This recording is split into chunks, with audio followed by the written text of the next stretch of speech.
Do not adjust your set, ladies and gentlemen, and welcome to a special WWE Draft Review edition of the most must-see show to ever hit the Bedford TV airwaves, or any airwaves for that matter. North, south, east, west, east coast, west coast, any and all hemispheres on the face of the planet Earth. The Wrestling Connection. I am your host, as always, your connection to the wrestling world, the fedorable felon himself, Mr. Ken Hill, at your service, delivering to you all the... Nice pun, I like that one. Thank you. And, of course, alongside me, as always, the infamous Mr. Nicholas, since the infamous Mr. Dolan is not here. He's not here today, yes, This afternoon. And, of course, our lovely intern, Maria, just off screen. Wave, just wave. There you go. And we actually have two new fresh faces. Two new interns. Gus, who you can see the back of right now. Hello, and Gus. Lauren, put a hand in there. Say hi. Hello. There she is. And who was that? That's Lauren. That's the other intern. Lauren. We have three. Well, welcome to the Bedford TV crew, and for today, welcome to the WK Krew. Of course, off screen we also have the lovely Big Four pay-per-view champion, Miss Julie Ann Trajan. I think she's not in the room right now. So. She's not in the room right now. She's not in the room right now. She's just off screen. Off screen, very off screen. Okay, very off screen. Okay. Well, anyway, like I said, this is a special edition of the Wrestling Connection. Do not adjust your sets. We have a lot to go over with the historic WWE Draft, which took place last night on the first edition of SmackDown Live. We had a lot of interesting. The draft went a lot of interesting directions. Some obvious, some not so obvious, and some just completely out of left field. So let's get right down to it with the Raw selections. The first 5 picks here, kind of gave you an indication of the mindset of Stephanie McMahon, Commissioner Stephanie McMahon, and Raw GM Mick Foley, whose announcement really came to me as a surprise, because really we were expecting a number of names. We could have been expecting Triple H, Eric Bischoff. Like I said, Mick Foley was one of those out of left field picks that we weren't really expecting. We weren't expecting to swerve. Lo and behold, they go with the swerve here, and it'll be interesting to see the dichotomy between Stephanie and Mick as the weeks go on. Their first Mick's run as general manager. Now the first 5 picks here. You had Seth Rollins, who really isn't that much of a shocker. If you're going to go with a first-round draft pick, you really can't do much better than the 2-time WWE champion Seth Rollins. You had the WWE Women's Champion Charlotte, again another top prospect, and proving that and showing that WWE is somewhat serious about having women on the same plateau as their gentlemen superstars. The shocking one. Now we remember one of the extra rules for the draft this year was that there would be 6 drafts from the NXT roster, and Ross struck gold with their first NXT pick, which is the former NXT World Champion, Finn Balor. Finn Balor, the Demon himself, like I said, a former longtime one of the record-holding NXT heavyweight champions down there in Florida. An amazing overall talent. The fact that he's being brought up to what's known as the flagship program for WWE just speaks volumes about how seriously they took him over, say, the likes of a John Cena or Randy Orton, showing that WWE is somewhat serious about having future prospects, future investments in certain superstars. After that, you had Roman Reigns, which again, it wasn't a surprising one, but considering his suspension, I'm not surprised that he was a little lower on the draft list than people expected. The last one is Brock, and then you have Brock Lesnar, who, let's face facts, okay? Lesnar's a part-timer at best, and given the scrutiny he's come under recently from the Nevada State Commission and New York State Commission and UFC over his recent drug tests. That's what it was. Thank you. It was. It's not good news. It's not simply just a matter of like, oh, whoops, he had an inhaler with a steroid in it. It was estrogen blockers. Ooh. Not good. Okay, so I'll talk about it more at length tomorrow on the paper preview for Battleground. But Well, that's going to be a fun one. it is You safe to say some though. exciting new promos in there. You got some good things. As it is, okay, Lesnar's a part-timer at best, so I wouldn't say it's a waste, but the bottom line is Raw had more flexibility with its roster, given that they were allowed 3 picks to SmackDown's 2 for each round, so they could afford to have someone like Lesnar, who's pretty much just a part-timer at this point. Then, of course, you had the tag team champions, the New Day.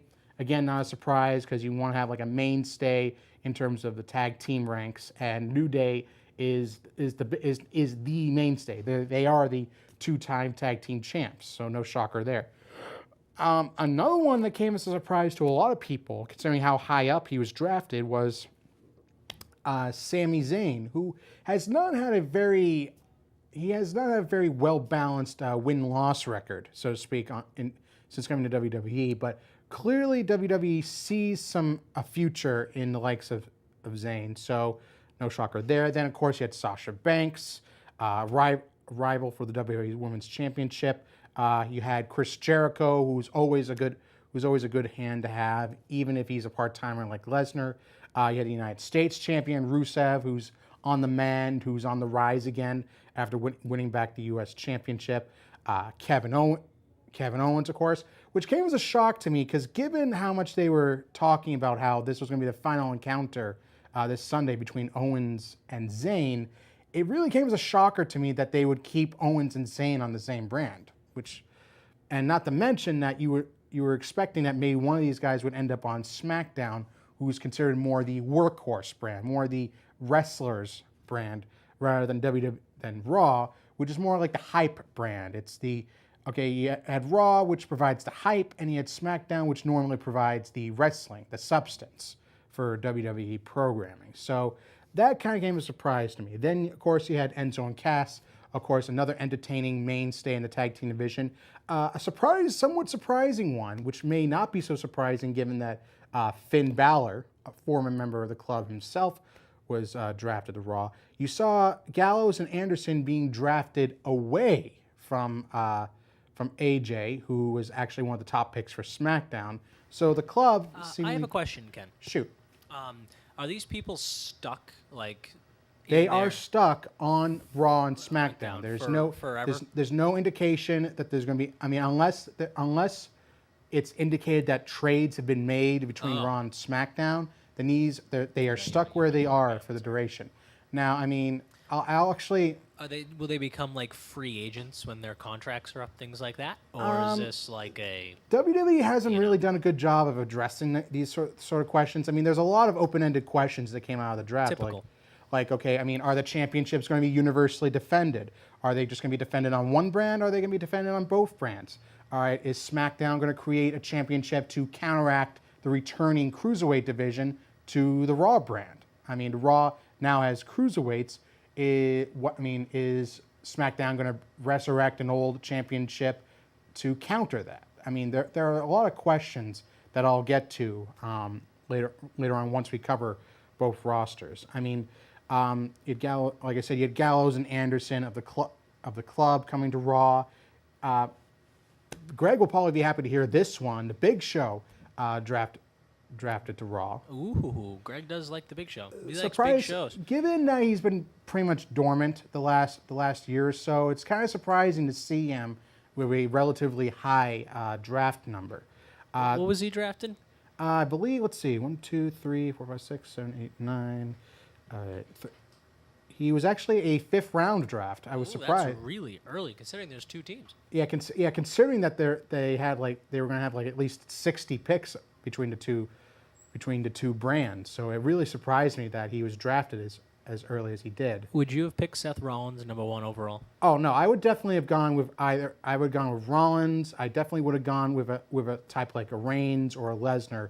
You want a powerhouse. You want someone impactful someone who can really can be a figurehead for the Raw, for a flagship show like the Raw land. And you really can't do much better than say Rollins or Reigns or even a Finn Balor, who's proven that he was a mainstay in the NXT brand for several months. I see. All right, so continuing down the line, we had another NXT pick. This one was also a surprising one, given that she still needs some molding down there in NXT. The female powerhouse Nia Jax, who, I mean, Never heard of her. I mean, you have to watch NXT, but she is a female powerhouse, a brick house, if you will. She's big, she's beautiful, she's powerful. She can really. Are you gonna sing the song now, Ken? No. Oh, okay. Brick house. That's the most. That's yeah. That's the most you're gonna get out of me. All right. So I mean, it's good because it gives the women's division a bit of spice. It gives it some variety, not just your basic athletic shares of female superstars. Now you got powerhouses like Nia Jax in there to shake things up. Then you had the returning Neville, I think will be a great addition to not just the Raw roster, but the returning cruiserweight division. Neville's always shown that he's a fantastic high flyer in every sense of the word. Then you had Cesaro, who kind of surprised me with just how low he was drafted, given how incredible a talent he's shown to be in the last couple of years. I was a little disappointed that he wasn't drafted higher, but that's a personal standpoint. I was fascinated to see what Cesaro had to say about his being drafted to Raw, in that he doesn't like how WWE has this tendency to kind of make the show all about the management, the animosity between management. Like we saw a lot of McMahon. We saw a lot of the McMahon family feud between Shane and Stephanie, and now it seems like we're going to be getting some animosity between a perennial face figure like Mick Foley and his boss Stephanie McMahon. And Cesaro talked about how he doesn't want it to be about the management. He wants Raw to be like directed towards the superstars and their in-ring performances, which that should be the case anyway. That's like the one big argument that people have made, that Raw should not be about the authority figures; it should be about the superstars. That should be the highlight. So I mean, an interesting choice of words from Cesaro following his draft. Then we got to the last official televised draft for Raw, which was Sheamus. Given that his stock has really dropped in the last year or so, it's no surprise that he would come out on the tail end of the draft for Raw. I mean, in the supplemental draft, you had a number of mid-card superstars drafted, including the Golden Truth, Titus O'Neil, Paige, Darren Young. A surprising one with Sin Cara. I mean, because while Sin Cara will be a good addition to the cruiserweight division, I was kind of expecting Kalisto, because Kalisto's had more face time on the Raw brand. He's the more standout amongst the former Lucha Dragons with his 2 reigns as United States champion. So it kind of surprised me that they would put Kalisto on the SmackDown brand and put Sin Cara on the Raw brand. If anything, I thought it would have been the other way around, but that's just hearsay at this point. You had the Real American Jack Swagger, the Dudley Boys, Summer Rae, Mark Henry. This one was an interesting one. This draft right here. Braun Strowman of the Wyatt family. The Wyatt family were drafted completely separate, not as a group. Strowman ended up being drafted by himself to Raw, while the remaining members of the Wyatt family were drafted to SmackDown. Now, I get that WWE's kind of had a thing going for Braun Strowman. They're hoping to maybe repackage him as a big monster. But the truth of it is, I mean, unless they really do an effective job of repackaging Braun Strowman, he's going to be a greener monster than the one you see at Fenway Park. I mean, that's the truth of it. I mean, really, he's been most effective just being a bodyguard for Bray Wyatt. I mean, he hasn't really had a standout breakout performance to call his own. So I'm not really sure what the plan going forward here is going to be for Braun Strowman. I mean, if WWE plays its cards right, you could have that. Otherwise, you're just going to end up having an American version of the Great Khali, and no one's going to want that. And do you want to zoom away from my lip hair just a little bit, please? Thank you. All right. So, I mean, following Braun Strowman, we had, surprisingly, there weren't really any tag teams broken up here. I mean, WWE had been hinting at it for weeks that there could be a number of tag teams broken up here. And really, the only two groups that really ended up being broken up were the Wyatts and the Social Outcasts, because you had Bo Dallas drafted all on his own. You had the Shining Stars of Puerto Rico. You had Alicia Fox, Dana Brooke, so at least Charlotte had someone to back her up, and Curtis Axel, also of the Social Outcasts. You notice I didn't say Heath Slater. We'll get to that, and actually after I get through the SmackDown roster here. We come to the SmackDown side of the draft. There we go. All right. I mean, of course, we kick things off with the current WWE champion, Dean Ambrose. No surprise there. Shane and Daniel Bryan went on record stating, Daniel Bryan, of course, the new SmackDown general manager, to no one's surprise, considering it was spoiled almost over a week ago. Ambrose, I mean, regardless of whether he comes out champion on this Sunday at Battleground, they say he'll be a very effective mainstay, a very popular name on the WWE, on the SmackDown roster. You had AJ Styles. I mean, I think this is actually better for AJ, that he can break away from the Bullet Club, that he can really stand out on his own as an effective threat in the World Championship division. Two names that really intrigued me were John Cena and Randy Orton. I mean, of course, the irony that you had that they're Who's looking. the second one? John Cena and Randy Orton. Yeah, who's the second? Randy who? Randy Orton. Orton, okay. Orton. You know, the Viper. Yes. RKO, the Apex Predator. The guy who's. I just didn't hear you, that's all. Yeah, the guy who has more shoulder injuries in his career than I care to count. Mr. Hypermobile Shoulders.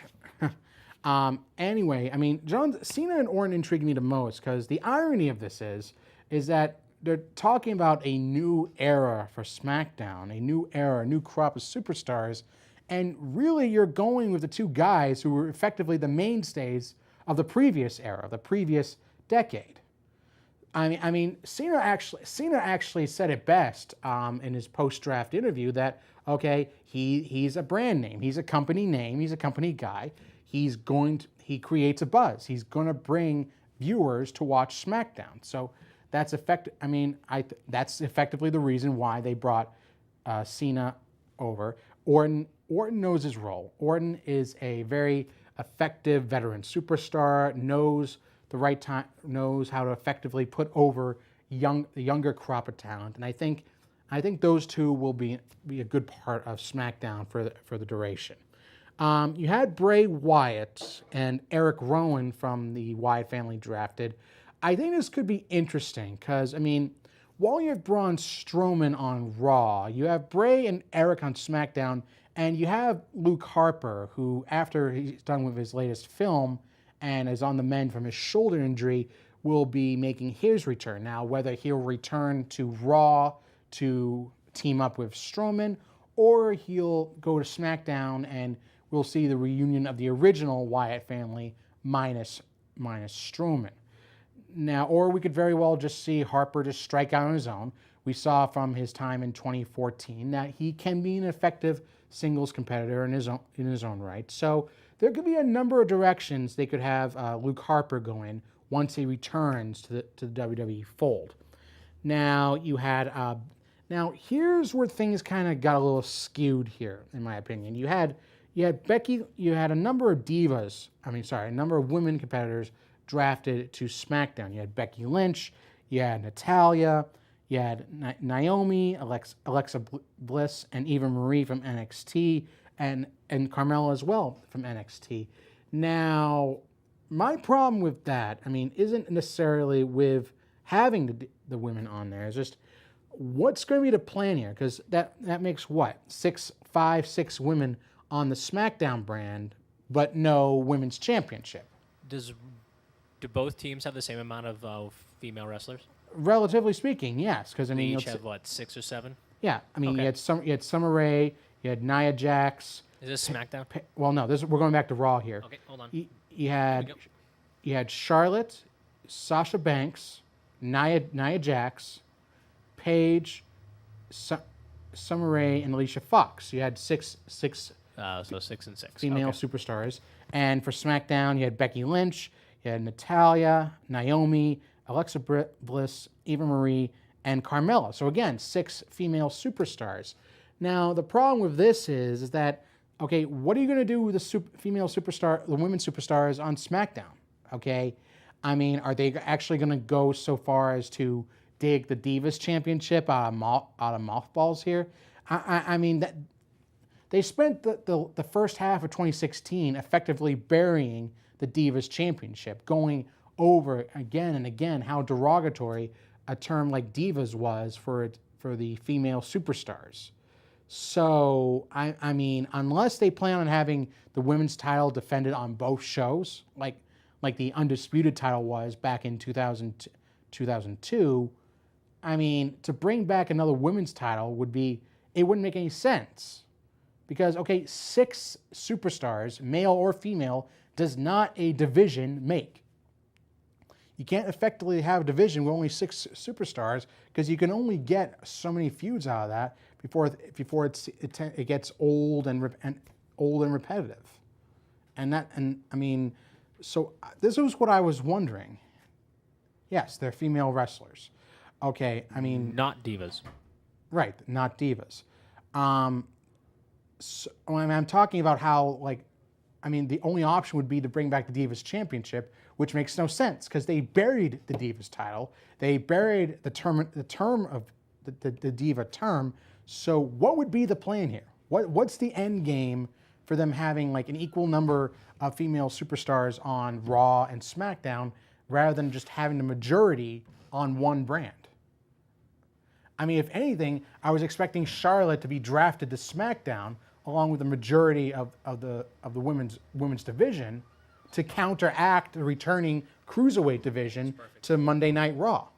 I figured you have the cruiserweights on Raw and you have the women's division on SmackDown. It would have made all the sense in the world. Then you have the U.S. title, the Intercontinental title, and then of course you would have the two respective World Heavyweight Championships and the tag team titles. Will they have like a winner versus winner event? Like the winner of Raw v. winner of SmackDown, you know, like a Hunger Games style match? It would just be splitting. I just feel like it'd be splitting hairs here. Okay, I mean, Really? I mean, you're gonna Probably do it have at WrestleMania. you're gonna have like separate pay-per-views. You're gonna have four dual branded pay-per-views. Effectively, I imagine they would be the big 4 pay-per-views. You're gonna have like SummerSlam, Survivor Series, Royal Rumble, and WrestleMania, where you see both brands on the show. That I guess would be fine for doing that. But other than that, how are you going to do a division, a separate women's division with only 6 superstars? It can't be done. Same with the short number of tag teams you have on each brand. You have effectively 4 tag teams on either brand. I mean, you could count 5 if you consider the SmackDown roster. They drafted Zack Ryder for SmackDown, and further down the line, you see here Mojo Rawley, who is Zack Ryder's semi-regular tag team partner down in NXT. So you could have 5 tag teams for SmackDown, so that could pep things up a little bit for the tag team division. Ken, Gus has a question for you, so he's going to ask one right now. Here we go. All right, Yeah. Gus, go ahead. So, as someone who knows almost nothing about wrestling, I was wondering how much and this is sort of relating to Nick's question, overall, how much interaction is there between the 2 franchises, SmackDown and Raw? Well, there would be no real interaction here. Okay, they're trying to instill competition between the Raw and SmackDown brands. So unless you have a champion, say like Charlotte, who may or may, if she does defend the title on both brands, that would be considered a certain level. That would be a level of interaction, because you would see Charlotte interacting with both female superstars on Raw and on SmackDown. I mean, other than that, I mean, the two brands would be kept separate. We're trying to build two separate identities here. I mean, for the longest time, SmackDown's basically just been like 2 hours worth of like Raw repeats and Raw rematches. So really, I mean, they're trying to build the fact that they're taking SmackDown live. They're not taping it anymore. They're taking it live, just like WWE Raw. Means they're trying to build it as an equal to Raw. They're trying to build it as an equal but separate brand, an equal separate identity, and it no longer identifies as just being a Raw clone of sorts. So as far as the level of interaction goes, that like again, that comes back to like how the championships are going to be represented. Okay, are we going to see one set of tag team titles, or are we going to see separate tag team titles? Are we going to have one women's title, or are we going to have separate women's championships? It really comes down to how they tackle this open-ended issue going into next week, when we officially kick things off with Raw and SmackDown as two separate brands. So we're not going to really see all the full implications of this split until the season starts playing out. Really, until they really get the ball rolling here. Again, like I said, they will have dual-branded pay-per-views. So there will be some pay-per-views where we see Raw and SmackDown on the same brand.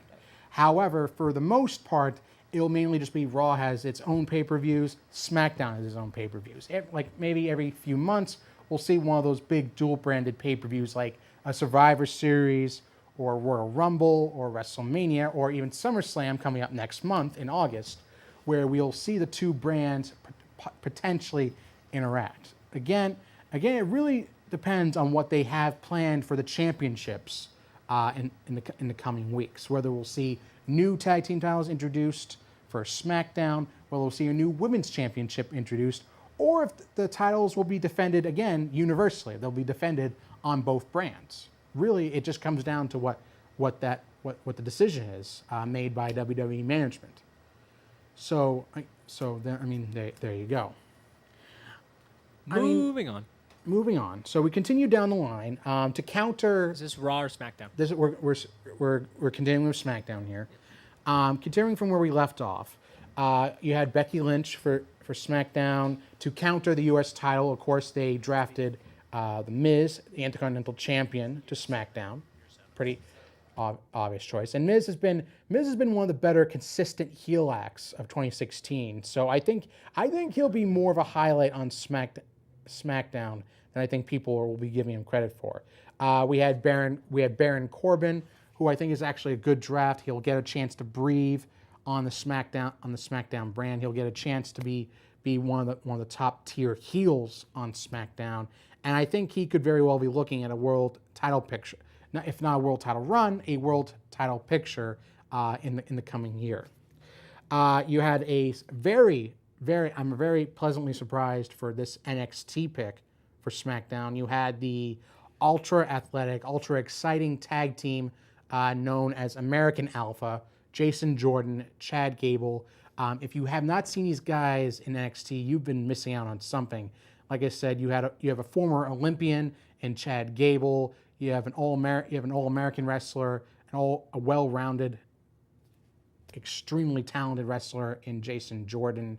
They are an exciting pair, and I think they will bring an extra jolt to the tag team division on SmackDown.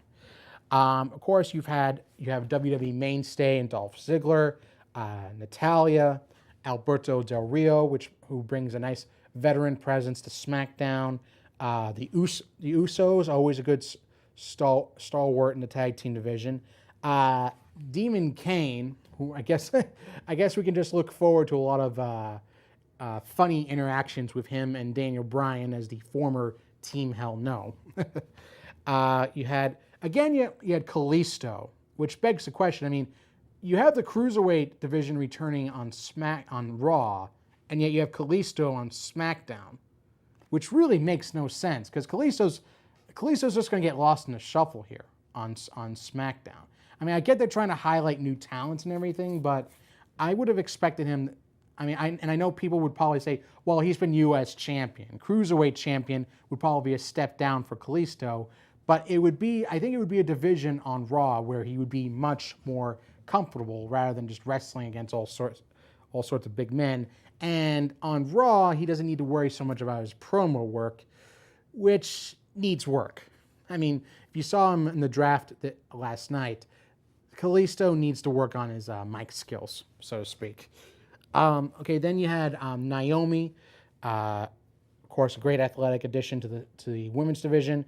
You had the Ascension, who, of course, also obviously got lost. Well, they were lost in the shuffle for a long time on Raw in the tag team division. So this could be a chance to maybe give them an extra jolt, kind of revitalize them and make them an aggressive addition to the tag team division. You have Zack Ryder, of course, Apollo Crews, who should be able to thrive on the SmackDown. Another NXT draft, and Alexa Bliss, who's been kind of an underrated part of the women's division down in NXT. So it should be interesting to see how she fits in on SmackDown. You have of course the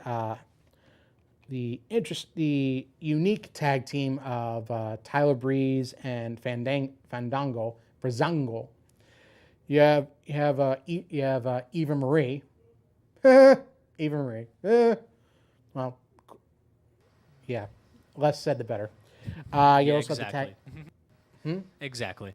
Pretty much, yeah. Okay, all read everything on SmackDown Blue. Yeah. Good luck with that. You had another tag team. You had another up-and-coming tag team, the Vaudevillains. Again, Eric. I like them. They are good. Oh they're a fun tag team. They kind of, again, as soon as they came up to WWE, I feel like they kind of just got lost in the shuffle here. They really had only like one crack at the tag team titles. They really, I don't think, have gotten their fair share. And I feel like that being on SmackDown could like freshen things up for them. Of course, again, you had Eric Rowan, and you had two interesting picks here. You had Carmella, who used to run with Enzo and Cass down in NXT. She's been kind of forming her own separate identity in the women's division. So it should be interesting to see how she fits in on SmackDown. And then you had Mojo Rawley, who, like I said, he is the semi-regular tag team partner of Zack Ryder down in NXT. Together, they're known as the Hype Bros. So I think he'll be a very entertaining aspect of SmackDown in the coming months. And it'll be interesting to see once this whole U.S. title feud between Ryder and Rusev pans out, to see where Mojo will fit and Zack will fit in on SmackDown, if we could see a Hype Bros reunion on SmackDown as it is. Just a question. You keep mentioning people getting sort of lost in the shuffle. Is that so? Do you think that WWE is sort of using this split between SmackDown and Raw to maybe kind of separate out some talent that may have previously not gotten noticed as much? That's pretty much what I indicated here. I mean, you look at names like for Raw, like a Sami Zayn, for example, who really doesn't have the best win-loss record since coming up to WWE full time. And really the fact that he was drafted ahead of a lot of significant names, like Chris Jericho, like Rusev, like his former best friend, Kevin Owens, shows that WWE sees a lot of potential in Sami Zayn and really wants to highlight him as one of the future prospects, not just in Raw, but in WWE for the years to come. So, I mean, that's a standout name. You look at someone like, say, Dolph Ziggler or Baron Corbin on SmackDown. Really, you look at Baron Corbin and you feel like, okay, maybe he came up to WWE a little too soon, because next thing you know, okay, yeah, he won the Andre the Giant Battle Royal at WrestleMania, but he hasn't really done anything of note since then. But now you got him on SmackDown. He's able to breathe a little easier. He's not surrounded by nearly as many imposing superstars, so he can impose his own presence. Might He can be make able his to make own a name for himself there. exactly. He can make his own impact on the SmackDown brand, and he can pose himself as a threat to whoever is the world champion, any champion on that brand, whether it be Intercontinental Champion or WWE Champion or even World Heavyweight Champion, depending on what they're going to do with the World Championship situation following Battleground. So, I mean, names like those. And then, of course, you have names like the Ascension.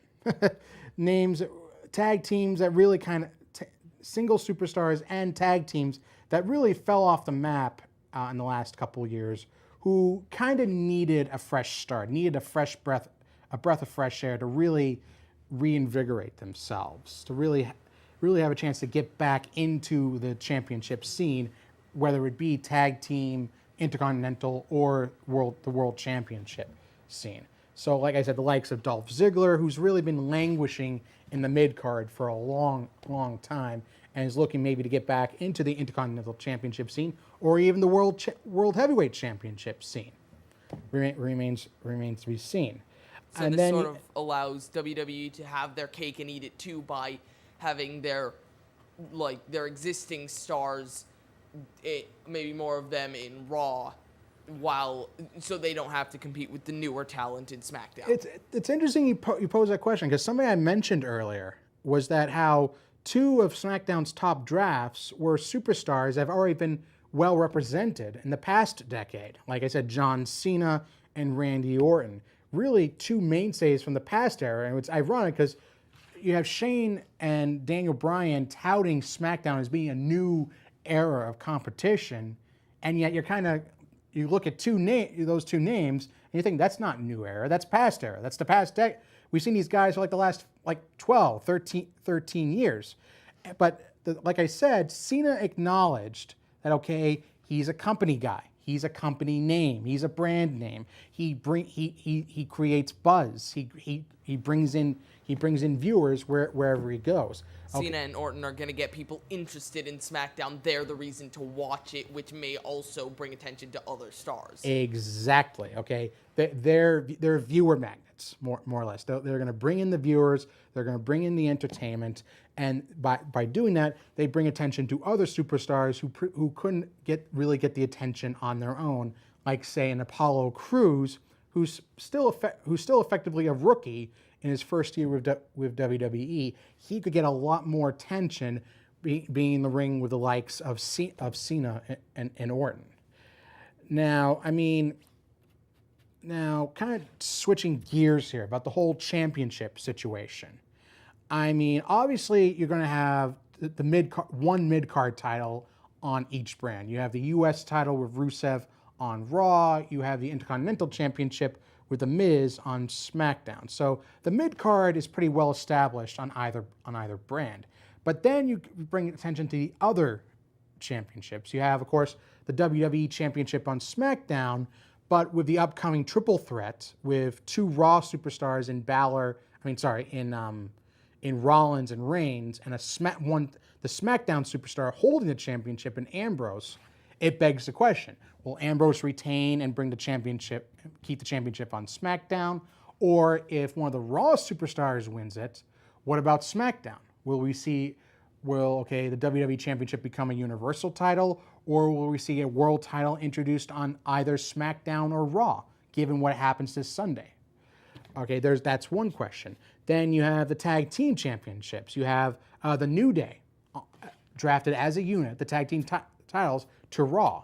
So what does that do for SmackDown? Once again, will you have the Tag Team titles universally defended on both brands, or will you have another set of Tag Team titles introduced on SmackDown? Okay. Then of course you have the Women's Championship, which I discussed earlier, again on Raw. But yet you have 6 female superstars on Raw, 6 on SmackDown. So, okay, that would be another case. Will the title be defended on both brands, or are they just going to dig the Divas title out of mothballs, which, in my opinion, would be taking a step back in terms of putting women on the same plateau as male superstars. Because I mean, WWE spent so much time burying the terminology, the negative terminology of the word diva. Trying to distance themselves from that. Exactly, and the Divas Championship, which is essentially a butterfly tramp stamp. Pretty much. That's what the belt looked like from the very beginning. So they want to push that away from themselves, but now they might be bringing them back. They might have to bring it back because then again, it brings the question. I mean, how can you effectively have a separate women's division with only 6 superstars? It doesn't matter if it's World Heavyweight Championship, doesn't matter if it's Women's Championship or Tag Team Division. You can't do it with only a limited number of superstars. You have to have bigger divisions. And I think that's the reason why we heard so many rumors about former WWE names like Shelton Benjamin, John Morrison, MVP, former superstars being rumored to come back and fill out the ranks. Because reasonably speaking, you're not going to have enough superstars to really make for an effective feud. Because there's only so many times you can run through certain feuds with certain combinations of superstars before it starts to get tedious and repetitive.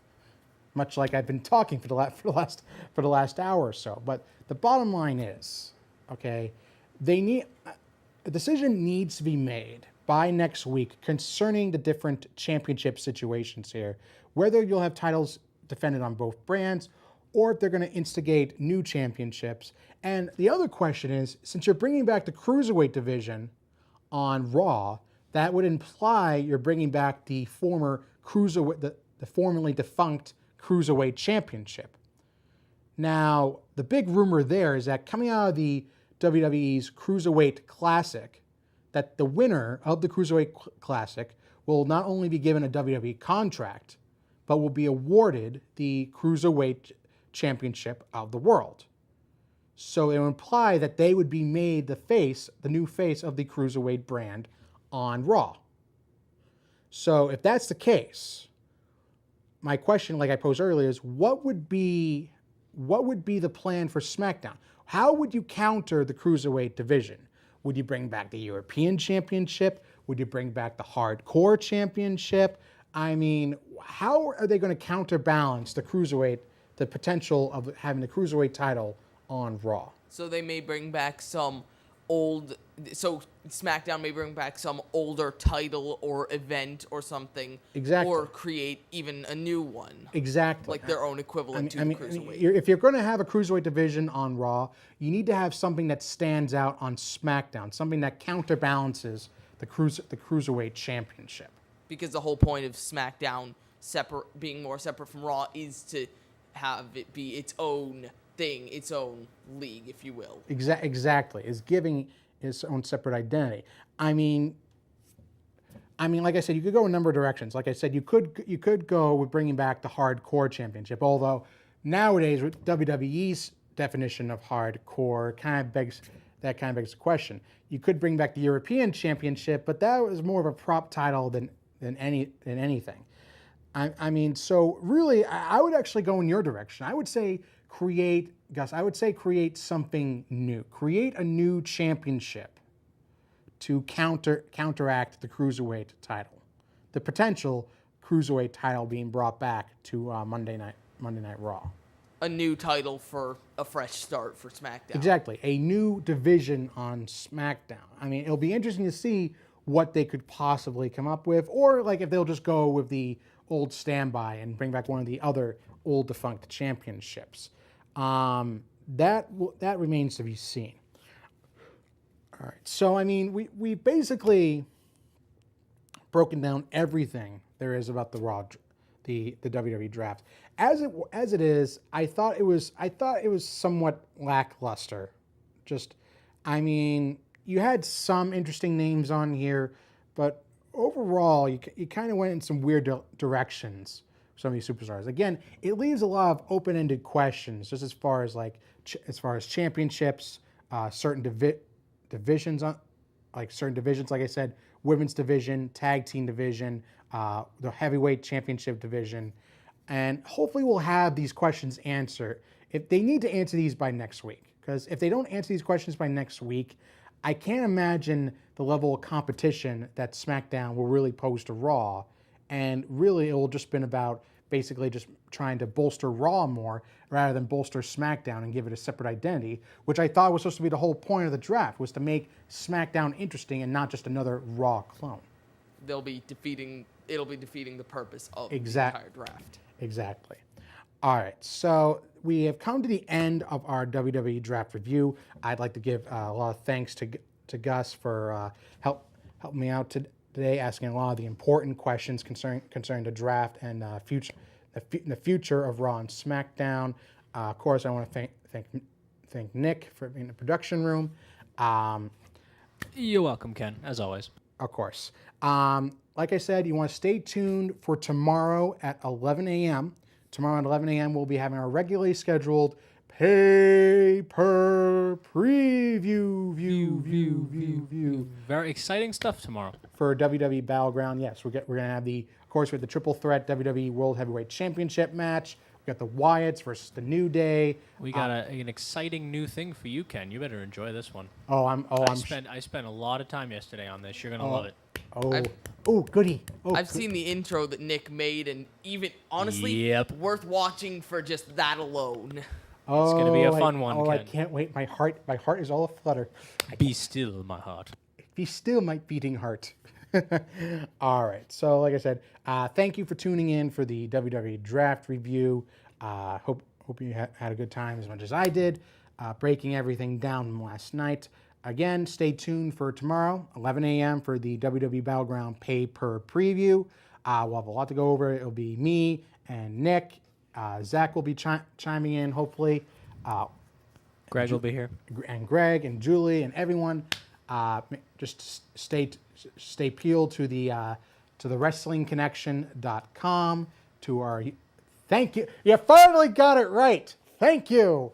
It took a long time, but yes, I've trying to remember. you. Was there a "the" in front of it? And I went, yeah, because he always puts the Wrestling Connection. There you go, Ken. Yeah. Well, I mean, is there any other Wrestling Connection? It's the Wrestling Connection.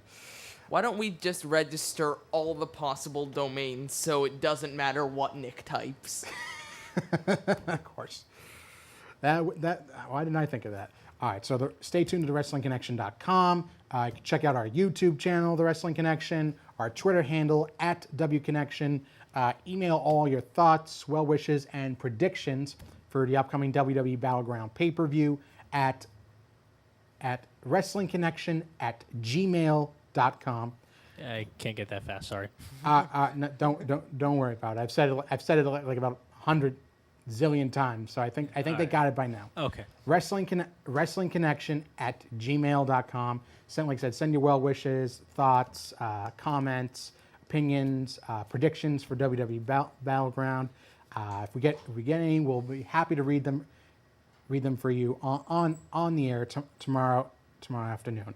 So, but in the meantime, folks, like I said, tomorrow we got the WWE Battleground pay-per preview. I am That's ready. at 11 a.m., right? 11 a.m. I'm ready and anxious to see this new intro. Ooh, we only play it once a year. I can't wait. It's that exciting. It's that riveting. Well, it's specifically tailored to the Battleground, but okay. That should be interesting.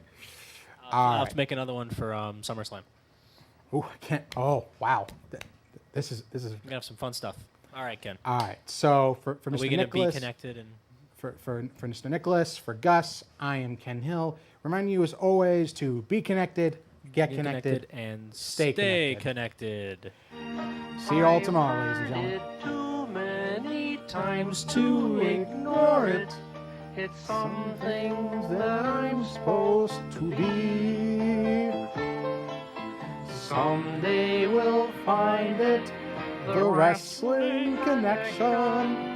The lovers, the dreamers, and me.